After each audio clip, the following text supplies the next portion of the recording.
Des enfants de la télé, je dis bonsoir tout de suite au plus gentil des troubles fêtes, Monsieur Antoine Bertrand. Bonsoir. Bonsoir.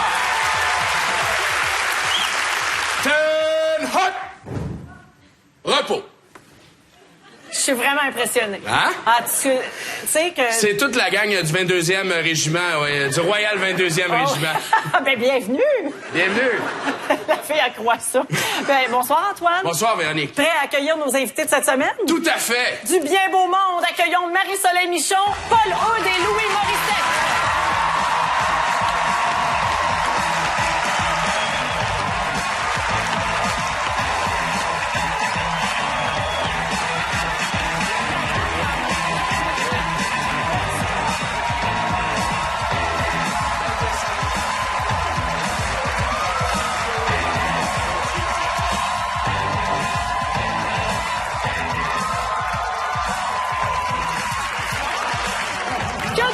Camaraderie sur ce plateau. La cicatrice de pas le réouvert. Ça va pas? King Kong. S'il y a quelque chose, tu nous avertis. Oui, hein? bien sûr. J'aimerais souligner sur notre plateau la présence de Louis Morissette, qui est notre script éditeur aux enfants de la télé. Et je veux tout de suite vous rassurer à la maison, même s'il travaille habituellement sur les scénarios de nos émissions, Louis, tu n'as pas vu tes extraits ce soir. Non, on a dû me cacher des choses. Oui. Le reste de l'équipe, et j'ai peur. T'as un peu peur? Oui, j'ai peur que des gens se vengent. Ben oui. Tu dois aimer ça, toi, pour avoir le contrôle sur tout, là. Ça doit être bien, hein? Ah ouais, Habituellement, je te parle, je te contrôle plus que ça. Mais là, en tout cas, si t'as des blagues, tu me les souffleras pas fort parce que les gens sont là. Paul, pas toujours facile de faire de l'humour à la télévision. Tu en sais quelque chose. Il y a une époque où on te demandait d'imiter n'importe qui dans n'importe quelle circonstance. Et regarde, nous allons te regarder Cette émission-là. à Allô Boubou en 1983. Non, il y a un embargo là-dessus. Un animateur radio qu'on vous présente pour la première fois ici chez nous. C'est un animateur radio qui nous vient de la station CHRCK FM. Il a insisté pour qu'on dise FM. Voici, il s'appelle Gus Gervais. Imitateur. Merci beaucoup, cher Jacques. Pour les 2 ou 3 personnes qui ne me connaîtraient pas encore, là, mon nom, c'est Gustave Gervais. Mes amis m'appellent Gugus. Vous pouvez m'appeler Rémi. Bonjour, le Canada. Je vais en profiter en même temps pour plugger un petit peu notre show. D'ailleurs, tout le monde qui est ici se trompe.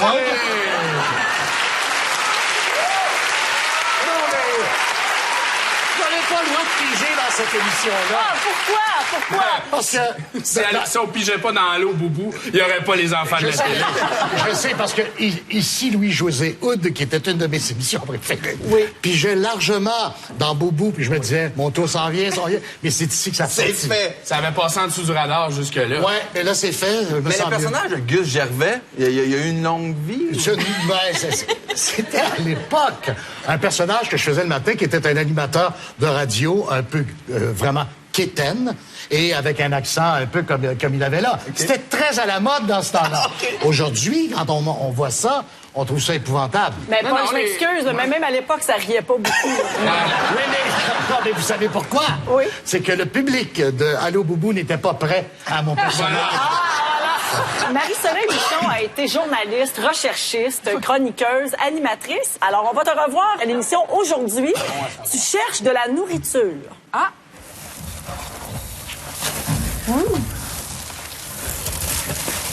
Ah! Eh oui. Wow. Un conteneur à déchets. Wow. Non, ça sent rien, étonnamment. C'est juste des feuilles, c'est pas vraiment la... Regarde, j'ai trouvé ça, moi. Bon, ça? Merci! T'es contente d'avoir trouvé une pomme de salade potable dans un conteneur à Et mais ça, c'était super intéressant à faire. J'avais suivi pendant une nuit, là, puis même plusieurs heures, un couple qui s'alimentait pas juste comme ça, mais c'était une tendance là, qui allait dans les conteneurs à déchets des épiceries. Parce qu'il y a énormément, on le sait, qu'il y a énormément de gaspillage dans les restaurants, les épiceries. Mais les épiceries jettent beaucoup de choses quand la date de péremption approche ou quand elle est... Bon, des fois, c'est le jour même. Alors, chaque nuit, il y a des gens... dans plusieurs villes du monde, d'ailleurs, qui font ça, qui vont, on les appelle les déchétariens, et qui vont donc voir si... Déchétariens? Oui. Joli. Et qui vont voir si on peut pas récupérer des choses. Et ça avait été une expérience, c'était tenu secret. À ce jour, j'ai promis à ces gens-là de pas révéler, parce que c'était leur source, hein? Ben oui. Alors, c'est sur la Rive-Sud, c'est tout ce que je peux dire. Et on était allés là, puis c'était toute une expérience. C'est quelque chose de rentrer dans un conteneur à déchets. En plus, avec, tu sais, la salade qui baigne dans le jus de container, tu sauves sa vinaigrette. Oui. Déjà assaisonné. Non, mais c'était vidé tous les jours, puis tu sais, je dis, ça sent rien, étonnamment, puis c'est vrai. Oui. C'est vidé tous les jours, ça Moi, sent c'est rien. surtout ton wow. Oui, Tu rentres, elle tu fais dit comme, wow. wow. C'est comme si tu découvrais une pièce refaite par Ben quelqu'un oui. de ta vie. Oui. Wow!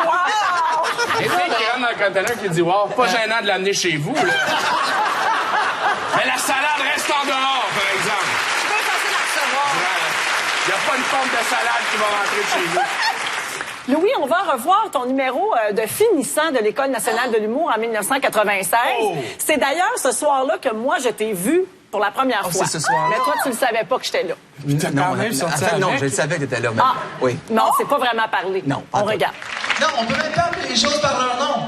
Faut être politiquement correct. non. Où est-ce que ça va arrêter, tout ça? Bientôt, on pourra plus dire un drogué. Comment on va appeler ça? Un guitariste pour Éric Lapointe? Silence total. On pourra plus dire un PS parce que c'est pas beau. Ça va être un auditeur de Gilles Proulx.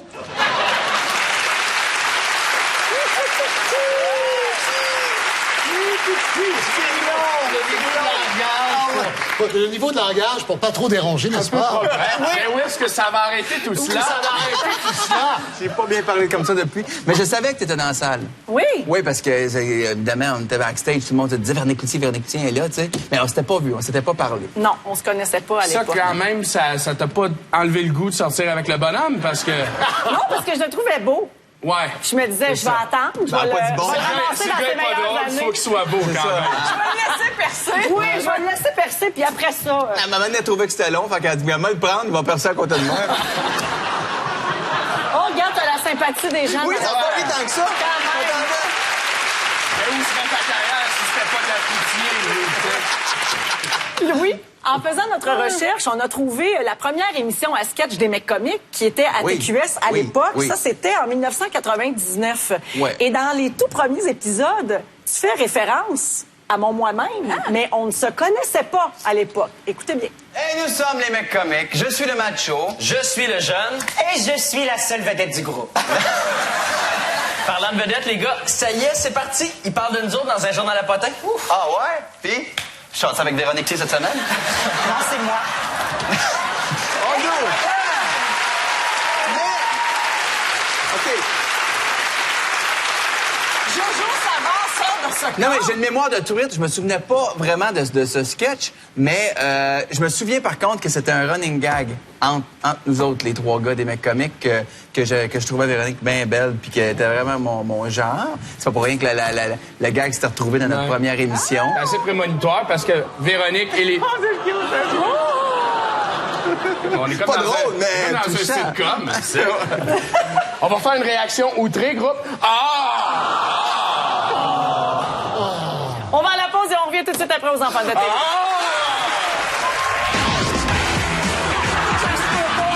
Ça se peut pas! Mais qu'est-ce que c'est? C'est épouvantable, j'ai l'air du gouverneur de Guam.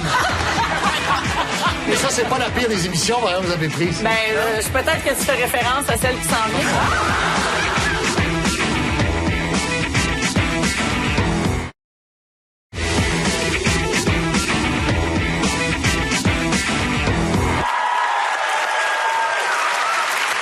On est de retour aux enfants de la télé. Louis, il y a 9 ans, tu as eu une idée de quiz qui était bâtie autour des archives télé. Et tu as Oui. fait un pilote de Non. cette émission. Ça s'est jamais rendu en ondes.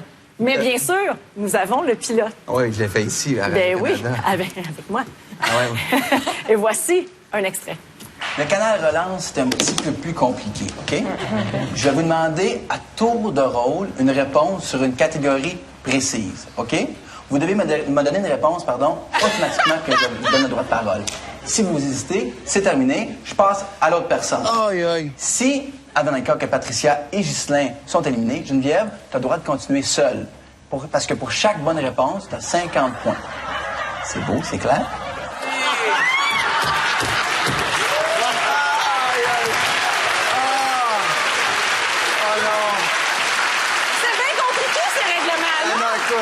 C'est meilleur dans ma tête. J'aurais pas dû le revoir jamais. Ça donne un peu mal à la tête, effectivement. C'est Mais on vraiment comprend incompréhensible. rien des On peut rien règlements. comprendre. C'est épouvantable. On peut rien Une chance comprendre. pas toi qui animait Paquet Voleur. Là, on aurait vraiment... on aurait rien compris, là. N'empêche que, écoute, évidemment, c'était le décor des super mamies. Parce qu'on n'avait pas de budget pour... C'était la chemise de Bonanza. Hey, t'as super rama, cette chemise-là, il y a 10 ans. Arrête, tu m'écoeures. Non, mais n'empêche que j'avais écrit le show, je l'animais, et moi-même, je comprenais pas ce que je disais. Fait que... On sentait un peu de peur dans l'œil, effectivement. Oui.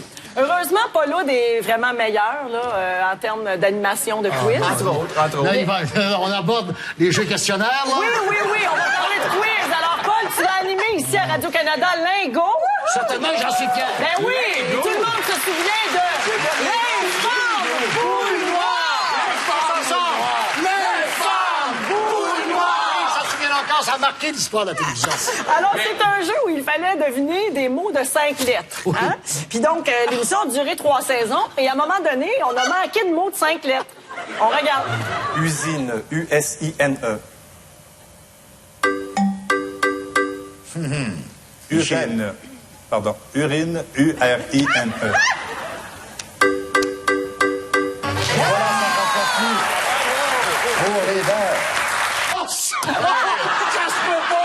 Ça se peut pas! Mais qu'est-ce que c'est? C'est épouvantable. J'ai l'air du gouverneur de Guam. Mais ça, c'est pas la pire des émissions, que vous avez prises. Ben, peut-être que tu fais référence à celle qui s'en vient. Non, je peux pas le croire. Eh oui, alors, regardez bien et remarquez dans le prochain extrait, parfois, il y a des gens qui participent à des quiz avant de devenir connus. Et c'est le cas de Vincent Léonard, qui est un des Denis Drolet, qui a participé à Lingo en 1999. Je pense que c'est de ça que tu parles, Paul. Le 67 n'est pas là. Bravo, messieurs. Vagin. V-A-G-I-N. Vulve. V-U-L-V-E. C'est la télépathie. Oui. Velu. V-E-L-U-E. Vesse. V-E-S-S-E. Voler. V-O-L-E-R. Volé. Ben, vous l'avez pas volé, celui-là. Quoi? La vulve vous a surpris? Non, mais... Veste, c'est quoi? C'est comme Veste un... de loup? Oui. C'est un paix? C'est un paix. C'est un paix. Oui. Mais est-ce qu'il faisait T'es familier avec exprès? le concept? Vincent, Ben, je sais c'était pas. pour rire ou il pensait vraiment Non, que c'était il le a vrai mot? vraiment été un concurrent. Oui. Et il avait gagné autour de 9 700 $ en prix. Et évidemment, il connaissait des mots de 5 lettres. Et je n'avais pas le choix, j'étais obligé d'accepter ces mots-là. Donc, le veston brun était financé par Lingo. Exact. Et voilà. Marie-Soleil, lors de mon défunt talk show Véro, diffusé à l'heure du souper, tu t'es amusée à me faire goûter toutes sortes de choses vraiment épouvantables Follement. Je me suis qu'on amusée. appelait le Trailer Park Trash Cooking. Oui. Et en voici un extrait, une formidable recette mettant en vedette le CAM. C'est la pire. C'est la pire. Là, t'as tous tes groupes alimentaires, ta viande, tes légumes, tout ça. Puis regarde, je vais te donner une fourchette avec ça. Oui. Ben oui. Ça, avec un petit Bloody Mary, là. Il y a un musée du spam au Minnesota, à Austin, Minnesota. Mais c'est un musée de ça? Oui, du CAM. Ah, ben là, ça manque à ma culture. Ben oui. Puis, Oh, j'ai vu. Oh!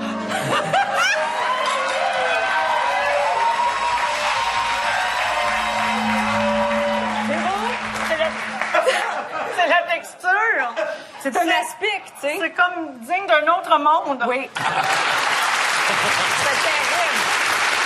Ça faisait subir quand même quelque chose de terrible parce que t'es assez assez dédaigneuse, on peut dire ça. Ben oui. Puis là, je me prenais un malin plaisir, évidemment, à cuisiner des affaires qui se peuvent pas, tu sais, qui viennent soit du sud des États-Unis, ça venait très souvent de là, un peu partout dans le monde. C'est une des choses que j'ai eu le plus de plaisir à faire dans toute ma carrière.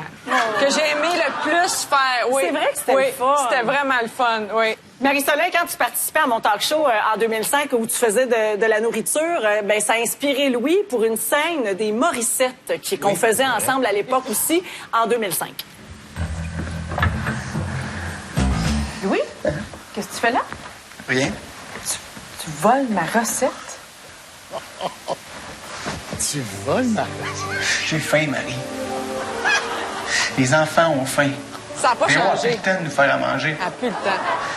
La radio, la télé, le bureau. Il reste plus rien pour nous autres. Vas-y, ne dis-les pas à personne. Merci, Marie. Merci, Marie.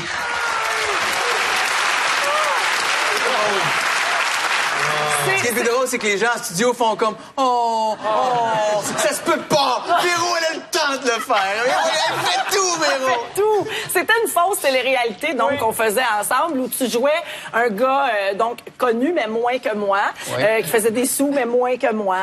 En quoi c'est une fausse télé-réalité? Je m'excuse, oui. C'est comme plus gênant de regarder que 250 personnes. Rappelles-tu ce matin-là comment t'étais heureux de venir tourner? Ouais, j'aimerais saluer nos enfants.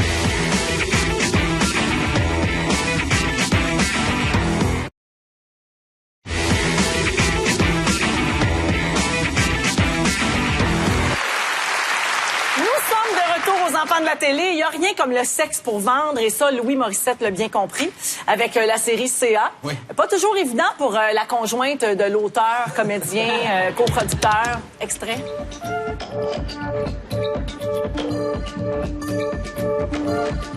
Doux, Jacques, doux.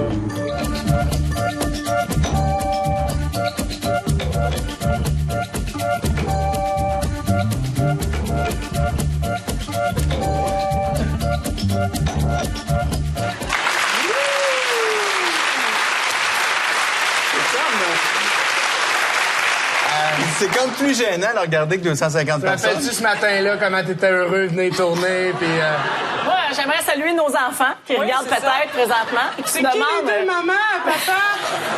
Tout le monde me dit, ta blonde, elle doit capoter. Ça doit pas être le fun le matin où est-ce que tu pars faire ça. C'est pas ça le pire. Le Le pire, c'est quand elle lit les scénarios pour la première fois. Quand je l'écris, là, elle a hâte d'aller, je n'ai sorti un. Elle fait comme, je veux voir. Là, elle lit, là, puis elle fait comme, OK, fait que tu penses ça. C'est tes fantasmes pour elle. Non, c'est un personnage, c'est pour la télé, c'est pas vrai. Raconte l'anecdote de, tu sais, la fameuse anecdote de tu te les écris, les scènes. Oui, Ouais, non. ouais. Mais non, je devais jouer une scène coquine, évidemment, avec une fille que je ne connaissais pas, qui arrive sur le plateau, je sais pas c'est qui, allô, je suis Julie, allô Julie, moi c'est Louis. Alors, OK, on l'a fait, tu te places derrière le comptoir, Louis, t'es en arrière d'elle, t'apprends par les seins, OK, vite, on est en retard, fait que, 3, 2, 1, go, bing, bing, bing, bing! Là, ça fait ça comme une coupe de take, puis là, la fille, tout ce qu'elle trouve à me dire après, c'est, qui c'est qui a écrit ça? Je dis, c'est moi. C'est toi. C'est toi qui le fais. Ouais. Tu t'es écrit, ça? Là, c'est vraiment, là... Non. J'ai pas besoin d'une série télé. C'est un éternel incompris, Louis. Les gens savent pas. Pas besoin d'une série télé pour me coller sur une fille, mais jamais tu m'as freiné. Mais Ça, j'ai je t'en toujours remercie. dit que je n'ai qu'une seule exigence. Quand tu rentres le soir, va te brosser les dents et prends ta douche. C'est la seule chose. J'en profite pour avoir une pensée pour ma blonde qui est très compréhensive aussi, parce que quand on finit un enregistrement, des fois, je l'appelle puis je fais « J'ai embrassé ma épaiement », puis elle fait « Je suis fier de toi, mon amour. » Voilà. Hey, c'est pas de l'amour, ça.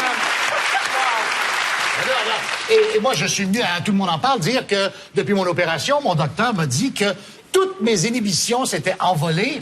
Et je remercie ma femme ce soir, qui est très compréhensive également, et qui aimerait que je joue dans la suite de CA. J'ai entendu ça. Paul, un homme d'expérience, sait que l'important, ce n'est pas de parler pour être sexy, mais plutôt d'agir Dans le cadre de ta participation à l'émission La Petite Séduction, la boucherie Jocelyn Marquis de Saint-Michel de Bellechasse a mis en marché la saucisse Paul-Oud.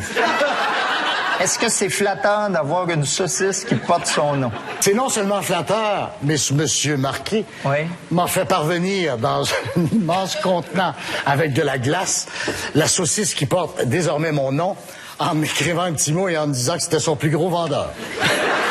À quoi ressemble la saucisse de Paul-Oud? Oh, elle est pas grosse, c'est pas gros, mais... Hey, menteur! T'en as mangé avec moi? Non! Qu'est-ce que je fous?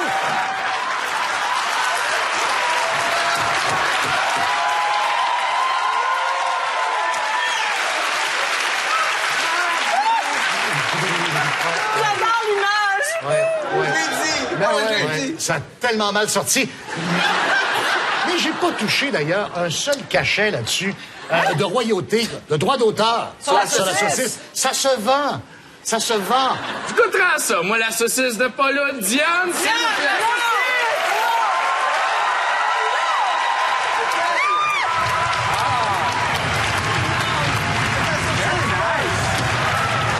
C'est n'importe quoi, cette émission-là.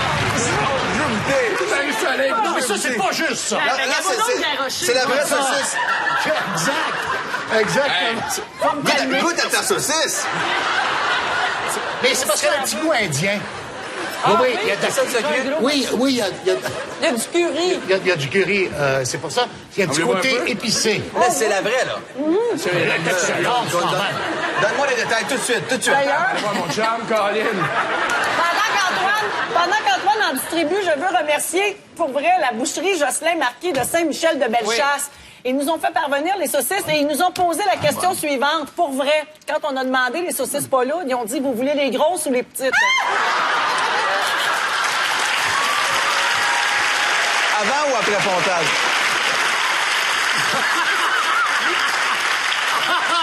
Après pontage, elles sont plus fermes.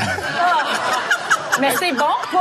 Paul, Mais elle est vraiment bonne. t'as un goût assez prononcé en bouche, je Du côté dirais. indien. Qu'est-ce qui fait que c'est la saucisse Paul-Oud, sans blague? J'étais à Saint-Michel de Bellechasse, donc j'ai passé là 4 jours. À la Petite Séduction, j'ai été reçu comme un roi et chacun me faisait un petit quelque chose. Comme par exemple, j'ai une jetée vers le fleuve qui s'appelle la jetée Paul-Oud à Saint-Michel de Bellechasse. D'ailleurs, je suis parti avec la pancarte. Je leur ai jamais donné. Et c'était la pancarte qui indiquait le chemin. Mais ça, c'est une autre affaire. Elle est chez nous maintenant. Et M. Marquis de la Salaison a voulu me rendre hommage. Et puis il dit, je sais qu'il aime beaucoup l'Inde et la cuisine indienne. Oui. Parce que c'est ma cuisine préférée. Alors, il dit, je vais créer une saucisse à base de curry. Épices indiennes. Exactement. Mais je m'attendais pas à ce qu'il donne mon nom à la saucisse. Alors, restons toujours dans la séduction, dans les saucisses et tout. Alors, pour séduire une femme, il faut de petites attentions. Et non pas de petites saucisses. Marie-Soleil, la séduction, tu connais ça? Oh, je sais pas. Regardez-la bien aller avec un des célibataires les plus convoités du Québec, Louis-José Hood. Ah! J'avais des shows à Laval. Je pense que t'étais venu, d'ailleurs, dans Oui, cette à Laval, série-là, mais tu m'entendais. Oui, puis C'est un rire gargantuesque en passant. Oui, merveilleux, c'est on vrai. l'aime beaucoup. Puis j'ai ri, je pense, sans arrêt du début à la fin de ton spectacle. Je te l'ai écrit d'ailleurs le lendemain. Oui, j'avais beaucoup aimé ça. J'ai ri très fort. Merci. Ouais. Et donc, cet été-là, fais-tu de quoi après, toi? Non, OK. Attention, mon mari est à Québec. Mon mari est à Québec, attention. Marié, toi? Ben oui. Ben oui, fais pas ça. Oui, non. OK, Ça fait mais longtemps toi- qu'on s'est pas jasé. Oui, je hein. sais On bien. est dû.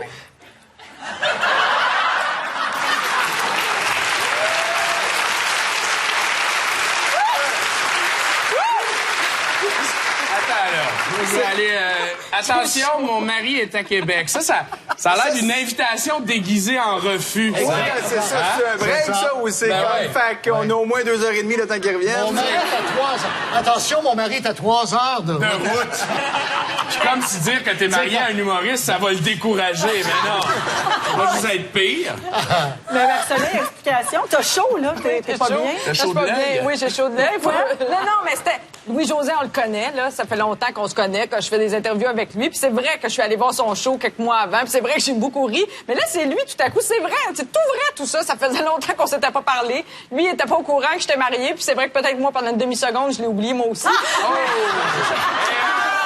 Mais très rapidement, non, mais je le ramène à l'ordre très vite, là. Tu sais, très vite, je dis, hey, tu sais, mais c'est vrai que c'est une drôle de phrase. T'as fermé la porte de façon ambiguë. Je suis comme quelque chose que j'ai pas fait. C'est ridicule. Ça, ce qu'elle a dit, c'est où je m'en vais. Ben non, je sais pas où tu t'en vas. Tu présenter le segment? Veux-tu le présenter toi-même? Ben, c'était peut-être le moment de télévision, c'est la fois où j'ai eu l'air le plus fou.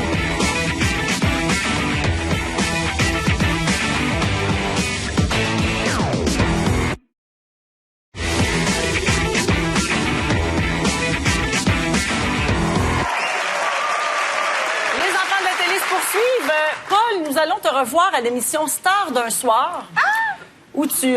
oui. Et Pierre Lalonde te reçoit et regarde bien comme il est très, très heureux de te recevoir. Il rit toutes ses jokes. Comment on ferait ça? Je n'entendrais pas avec un accent. À la française. Ouais. Hé, dis donc, mon mec, est-ce que tu savais quand je m'étais loué une pioule dans le premier à Paname?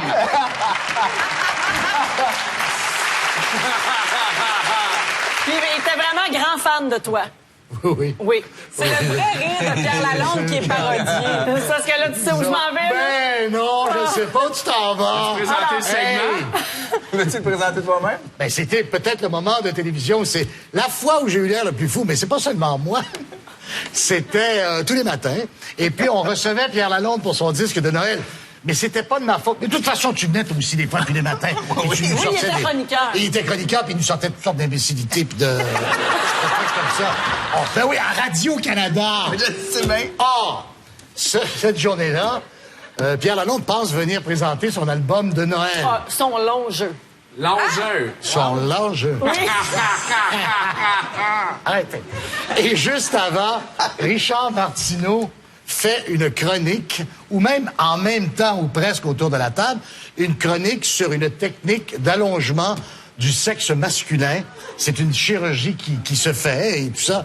Et Pierre Lalonde ne l'accepte pas. Il est pas très à l'aise. Il y a 3 ans, il y a une compagnie de condoms qui a dit, nous autres, on veut vraiment mesurer... C'est chaud de matin. Absolument. Oui, mais c'est intéressant parce On est que... en ondes à Radio-Canada. Au Québec, c'est Canal 2. Oui, oui. Est-ce qu'on peut dire ce que j'avais dans mon livre? Oui. Ben, ça, c'est la portion découverte. Je pensais que j'étais ici pour parler de mon long jeu. La portion On parle d'un autre genre de long jeu. Oui, oui, on va... Mais c'est sûr qu'on va en Ça, parler. il n'est pas minuit à TQS. Non, pas du tout. Et on n'est pas à Canal Vie, non. Mais c'est important, ces choses-là, quand Je même. parle de long jeu, moi aussi, mais Oui, les scientifiques. la longueur moyenne est de 5,9. On parle donc de Parce que 148,5 maintenant, mm. C'est surprenant parce que les hommes sont en 10. Mais, je vous remercie infiniment, mais je l'ai choisi. Ben non. Ben non. Eh ben, Ils vont venir, ils vont venir. Ben, il est fâché. Bon. ben, coudonc. Il n'y a pas ça. Alors, allez-y, Richard. Ok, OK, bon. bon. Alors, nous parlons de pénis. Et juste quelques instants après, je dis, je m'entends, je dis, mais il est parti pour vous. Il est jamais revenu. Pour moi, il avait peur qu'on sorte la tape à mesurer. Je me rappelle de la musique que nous devions avoir Pierre Lalonde comme invité, qui nous aurait parlé de son album de Noël. Visiblement, il n'a pas aimé la chronique de Richard Martineau. Alors, écoutez, on va faire une chose. On lance un appel à Joël Denis. Si Joël Denis nous regarde en ce moment, il a exactement 41 minutes pour venir plugger à peu près n'importe quoi. N'importe quelle maudite pièce de théâtre, l'été ou n'importe quoi. Joël, amène-toi. Tu peux même te baisser les culottes devant nous. On va accepter ça. Le lendemain, ça a fait la une des journaux. Oui, Comment faire parler de soi et une émission. Mais moi, je ne savais pas du tout que Richard Martineau allait nous parler de ce sujet-là. Vous voyez? Alors aujourd'hui, ça se refait. Puis de toute façon, à l'époque, c'était au Canal 2. Ouais. Mais c'était pas très grave non plus. Ben non, Il y a c'est rien pas de grave. grave vraiment là-dedans. Ça arrive, c'est Non, juste mais- à nous prendre court quand ça arrive. Oui, mais on lui a pas demandé de se prononcer. Non. C'est pour ça que c'est un peu surprenant et Il y déstabilisant. avait quelque chose qu'il de surprenant, quitte. mais c'est parce que le lendemain, Oui. vraiment, on s'est jeté sur notre émission. Ouais. Comme la misère sur le pauvre monde, parce que les chroniqueurs se relançaient et tout ça. Et Mme Cousineau est embarquée là-dedans, dans toute l'affaire, en disant qu'elle a trouvé ça très correct, que Richard Martineau nous informe et toute l'affaire. la Alors, il y avait longueur moyenne. il y avait les pour, il y avait les contre, il y avait l'ombudswoman ou ombudsman de Radio-Canada qui s'est mêlé de tout ça. Ça avait fait beaucoup de bruit, cette affaire-là. Oui. Et le long jeu, lui, dans tout ça, est-ce que... On en a très peu parlé. C'est parce qu'il venait au Canal 2 pour parler de son long jeu. Marie-Soleil, souvent à cette émission, on essaie de ressortir des extraits dont les invités ne se souviennent même pas. Et toi, une fois à la télévision, tu t'es vraiment assuré que ton invité ne se souviendrait pas de l'extrait que tu lui présentais. En 66, vous avez fait tout un discours. Voulez-vous qu'on regarde ça? On a sorti ça des boulamites. On regarde ça. Ça me fait peur en mots. Je l'accuse, le livre, de nous avoir coupés dans l'enseignement et dans notre vie du contact avec la nature, avec l'univers, avec les hommes, avec la société. C'est moi, ça? Je me souviens pas d'avoir dit ça. Avec un C'est lutrin, dans quoi, ça? c'est dans Femme d'aujourd'hui. C'était un discours où vous parliez du livre, comment le livre avait mis une distance entre les maîtres et les élèves à l'école. Et, avec le lutrin, la cravate. Je me souviens pas d'avoir fait ça. On aurait pu vous confondre. Non seulement ça, mais je me reconnais pas. C'est vrai. Et ce n'était pas Marcel Sabourin. C'est ça l'affaire. Écoute, c'était, je pense, un sociologue qui s'appelle Guy Roche ou Guy Rocher. Guy Rocher. Ouais. Qui ressemble un peu à Marcel Sabourin. Mais non, c'était pas lui. Et écoute, ça, là, mais ça m'a traumatisée parce que déjà, j'étais pas mal à mon affaire. Tu sais, ancienne recherchiste, j'ai toujours surveillé de près les contenus des émissions où je travaille. Mais quand il t'arrive une affaire comme ça, parce que ça, on l'a enregistré, personne l'a vu. Tu sais, ça passe entre les mains de plein de gens avant d'arriver à tes mains, avant que ça soit présenté en studio, là, avant qu'on soit en onde avec ça. Il y a bien du monde qui regarde la cassette. Ben du monde qui l'échappe avant. Fait que c'est vrai que c'est choquant quand ça arrive. Puis là, il y avait une reprise, je pense. Il y avait une rediffusion de cette émission-là en soirée. Il y a quelqu'un qui s'en est aperçu entre les deux diffusions. En tout cas, finalement, de la rediffusion n'a pas eu lieu ou quelque chose comme ça, mais Richard Terrien avait relevé ça. Il y avait eu un article dans Le Soleil, il l'avait relevé, lui. Puis c'est vrai que ça m'avait choqué parce que c'était pas grave. Tu sais, il y avait rien de grave là-dedans, mais quand tu présentes à quelqu'un, imagine, ça vous arrive ici, imagine tu présentes à quelqu'un un extrait, c'est pas lui. Oui. Mais il a été... As-tu vu comment il est gentleman, Marcel Sabourin? Oui. Comment il est chic avec moi? Oui, franchement. Il est vraiment chic, puis il fait la rigolade, tout ça. Mais qu'est-ce qui s'est passé après? C'est lui qui vous a dit c'est vraiment pas moi? Non, je pense même pas que c'est lui. OK. Je pense qu'il nous a laissé sur un doute. Ça a fait un doute. Puis à la fin de l'enregistrement, je pense qu'il y a des gens qui ont fait des vérifications. Mais après ça, tu surveilles encore plus tes affaires. Puisqu'on parle d'un moment de télé qui se passe plus ou moins bien, Louis, je savais qu'on arriverait là. Pas ta place en cette quand tu t'assois sur la chaise, là, au début de l'émission, tu disais, OK, on va passer par ça. Eh oui, et c'est maintenant que tu devras endurer la rediffusion d'un extrait de VIP, le seul épisode de cette émission que tu as animé, VIP. Hey,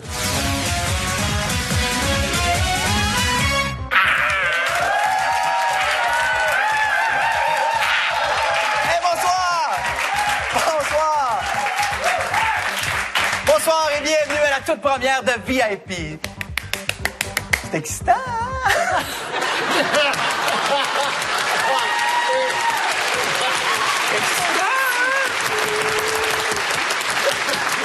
Parlant de move de Kung Fu poche. Arrête de pleurer. Tu l'aurais pris en 7,5 millions.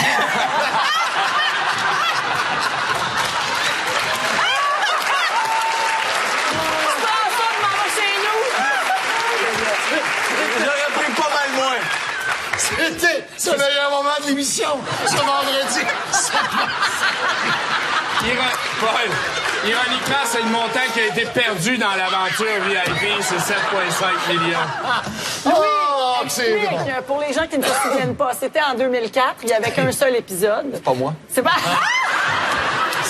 Ça me ressemble, mais c'est pas moi. C'est Marcel Sabourin. Marcel Sabourin. C'est Guy Roche. Hey, c'est la seule joke que je vais faire avec Guy Roche dans ma vie, je pense. C'est Guy Rocher, en plus. Oui, le frère de Ferrero. Maintenant, le cousin de Yves. OK. C'est effrayant. Oui, donc je voulais que t'expliques aux gens. Ça a été un épisode en 2004 et c'était un magazine culturel. On aurait pu passer à autre chose aussi. Non, je veux qu'on explique parce qu'il y a peu de gens qui l'ont vu et peu de gens qui s'en souviennent. Non, c'est ça. VIP, c'était une idée qui, sur papier, pouvait être séduisante. Pour l'appliquer, c'était vraiment compliqué. Et le premier épisode qu'on a fait, j'allais à la maison d'Occupation Double. C'était la première année d'Occupation Double. Et je tentais d'entrer dans la maison des participants d'Occupation Double, des filles, pour leur dire ce qu'ils se disaient sur les magazines. T'es prêt? T'es prêt?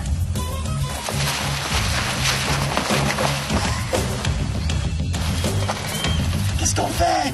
Et puis, moi, je suis arrivé là avec un petit buisson me disant, c'est sûr que je fais 10 pieds puis je me fais arrêter. Mais j'étais allé à l'arrière de la maison. Là, je pars avec mon buisson. Il y a personne qui m'arrête, là. Puis là, mon caméraman fait, qu'est-ce qu'on fait? Ben, on continue. On avance. Il pleure. Oui, il pleure. Là, je monte les marches, rendu là, sur le patio en arrière. Les personnes, puis je crie quasiment, venez m'arrêter. Je sais pas quoi faire, j'ai rien de préparé pour quand je vais être en dedans. T'es accueilli par 8 filles, ils font comme wouh! C'est un peu ça. Je suis entré. C'est pas la guerre, les filles. Faites pas la guerre, OK? Non, pas avec. Mais non, c'est pas la guerre. C'est pas la guerre. Aimez-vous, les filles. On vous aime tout égal. OK? Mais juste relater comme ça, c'est un bon moment de télé? Oui, c'est un moment de télé jusqu'au moment où TVA se choque et trouve que, tu sais, que j'étais un peu... que c'était de la mauvaise télé, que c'était de mauvaise idée, que j'avais pas le droit de faire ça, puis que là, ça devient extrêmement compliqué. Plus le fait que le reste de l'émission, honnêtement, c'était bien ordinaire, là. Ça suivait le bye-bye 2003, où j'avais perdu ma job à TVA au printemps. Donc, c'était aussi en réaction à ça. J'étais un peu insulté, choqué. C'était un peu en réaction à ça. Et c'est une idée qui m'a... Là, j'ai ri un peu, mais ça m'a fait bien mal. Puis je te dis ça à toi, tu le sais, là. J'ai été des mois, là. Tu sais, j'avais pas une grosse carrière, là. Je commençais, puis tu sais, tu sors avec Véronique Cloutier, c'est une grosse vedette. Puis là, t'es à côté, il y a un décalage. Puis là, tu viens faire une shot, puis tu t'enfarges, mais tu t'enfarges royalement. Là, vraiment, t'as vraiment l'impression là, que t'es un minable et que tu t'en remettras jamais. Puis le peu de carrière que j'avais vient de s'écrouler, je m'en remettrai pas. Mais de ça est né CA. Oui, des mois où je suis resté à la maison, seul, en mou, à brailler. Après... C'est vrai, en plus. C'est vrai? Merci. Mais donc, je me suis juste dit, il y a juste une façon de revenir, c'est pas en me plaignant, c'est en travaillant. Puis j'ai créé ça. En engageant des comédiens de talent. Oui, en m'entourant de gens de J'avais talent. gagné un Gémeaux pour ça. Just checking. Ils sont encore éveillés. Louis, pour t'en remettre, tu as décidé d'en rire et Oui. tu as été bon joueur avec Jean-René Dufort à Infoman, entre autres. Le temps des fêtes est presque terminé. Et vous n'avez toujours pas trouvé le cadeau pour la trop chère? Eh bien, cessez de chercher, car voici la solution. VIP, la première saison. L'intégrale de l'émission de Louis Morissette réunie sur un seul disque. Bonjour, ici Louis Morissette. Prenez ma parole. Ce cadeau fera le bonheur de tous ceux et celles qui le recevront. Si vous téléphonez dans la prochaine demi-heure, vous recevez en prime cette superbe série de Louis Morissette. 2004, mon année de marde. 49 cassettes de 3 heures chacune résumant le calvaire de Louis.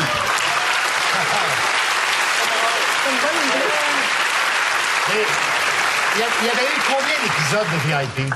Un seul. Là, je veux savoir, ton année de marde 2008, elle est Excuse-moi, disponible aussi?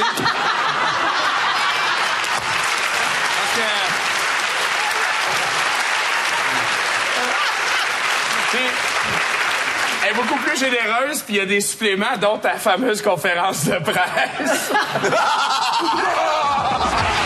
Et chaque fois, il craint un peu plus. Quoi?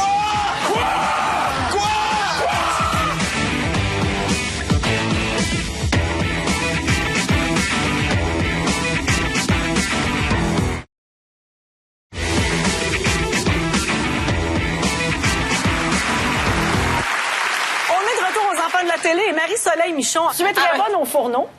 Tu collabores régulièrement à l'émission de Ricardo, ici à Radio-Canada. Mais un petit conseil, quand tu vas chez Ricardo, essaye de ne pas apporter de la bouffe que tu trouves dans le conteneur à déchets. Et je sais pas, c'est pas tout le monde qui connaît ça. Moi, du beurre de pomme, il y en a Mais ça, tu vois, là, de c'est partout. Là. Moi, j'aime bien le Wellesley, mais ils sont tous bons. Puis dans le fond, c'est de la compote de pommes sucrées très concentrée. Dense, oui, qui ont fait réduire. C'est ça. Puis c'est ça. C'est ça. Alors, c'est fantastique. On va le mettre. Excusez. On va vous le montrer. Oui. Ça arrive dans la vie. On peut pas le faker. Non. On ouvre le pot, puis elle est peut-être plus bonne. Je suis pas sûr qu'on peut y goûter. C'est encore bon, ça? Encore bon, ça. Ça ramasse sa laitue dans le container, puis ça apporte un peu de verre. Tu sais, t'enlèves le verre, puis c'est bon pareil. Dessus, puis elle dirait, c'est très bon. C'est très bon, ça. Mange ça. Moi aussi, j'aurais fait ça, mais Ricardo m'a dit que non, parce qu'il paraît que la moisissure fait des racines. OK. Oui, oh! Ah, moi, le fun. Mais c'était une émission sur les déjeuners, c'est pour ça qu'on était en pyjama, les deux. Et remarquez l'expression que j'ai quand j'ouvre le pot, je m'aperçois que c'est moisi. Là, tu fais semblant de rien. Oui, j'essaie d'être discrète, puis je le filme, puis je m'en vais. Mais là, on n'est pas capable de... Et là, je suis certaine qu'on va couper puis qu'on va reprendre. Mais on coupe pas, là. On en fait 5 cette journée-là, puis ça arrête pas. Pas le temps. Fait que là, c'est pour ça moisi, pas moisi. À un moment donné, on est crampé. Là, Ricardo a dit, faut l'expliquer. Très drôle. Paul, tu as joué dans Les Boys, mais bien avant, en 1988, tu as participé à un grand téléthéâtre de Radio-Canada avec Suzanne Lapointe. Delma, vous avez 81 ans. Croyez-vous que vous aussi, vous allez vous rendre jusqu'à 100 ans, Monsieur Delma? Oui, vous dites, bien franchement, Madame Bombardier.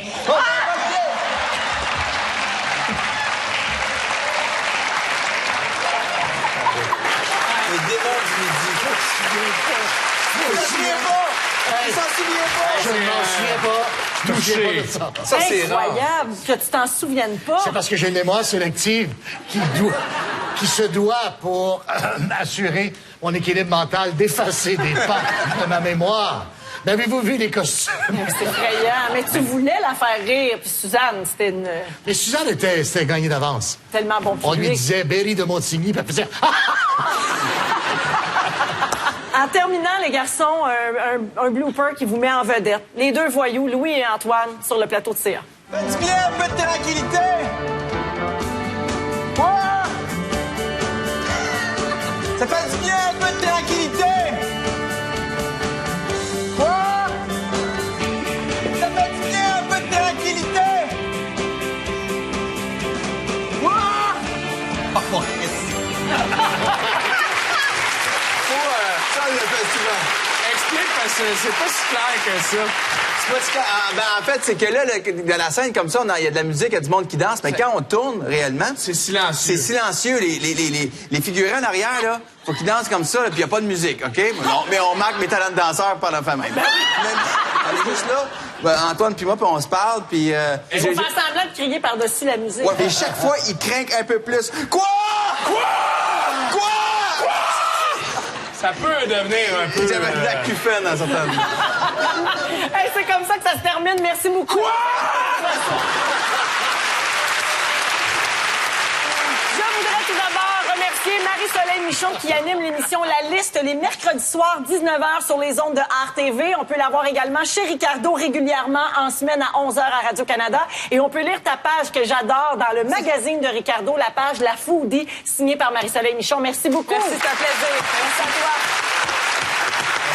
Paul Oud nous rendait visite également, donc il anime à la radio au 98.5 FM l'émission Montréal maintenant, tous les jours de la semaine, de 15h à 19h, 4 heures de radio par jour. Je te lève mon chapeau, Paul. Également, on peut te voir au Cercle à TVA tous les soirs, 18h30 en semaine, avec Charles Lafortune, ton collègue. Et aussi, il collabore à l'émission 3600 secondes d'extase avec Marc Labrèche, les jeudis soirs, ici même à Radio-Canada, à 21h. Merci, Paul Oud. Et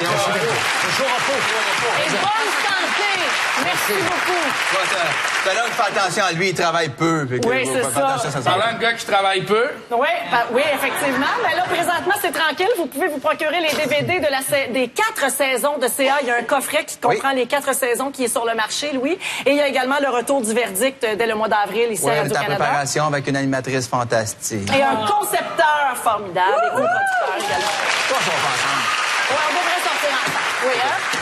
Antoine Bertrand, merci beaucoup. Merci beaucoup, Véronique. En fin de semaine, je vais être au kiosque Faces du Maille-Montagne de Belleuil pour faire des perçages d'oreilles et des conseils beauté. On se donne rendez-vous à 7h.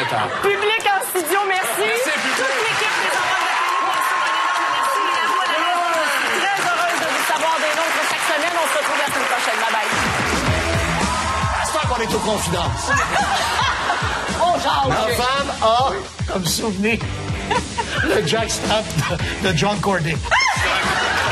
Comment ça, c'était en français dans le jackstrap de John Corday? Oui, parce que c'était son joueur préféré, elle trouvait bien cute. Oui, mais son jackstrap, on a... Et puis, à un moment donné, elle savait que j'avais accès au vestiaire. Oui, mon frère est passé dans le vestiaire et on a le jackstrap de John Corday. Et ma femme garde ça dans son... J'aurais tout entendu sur ce plateau.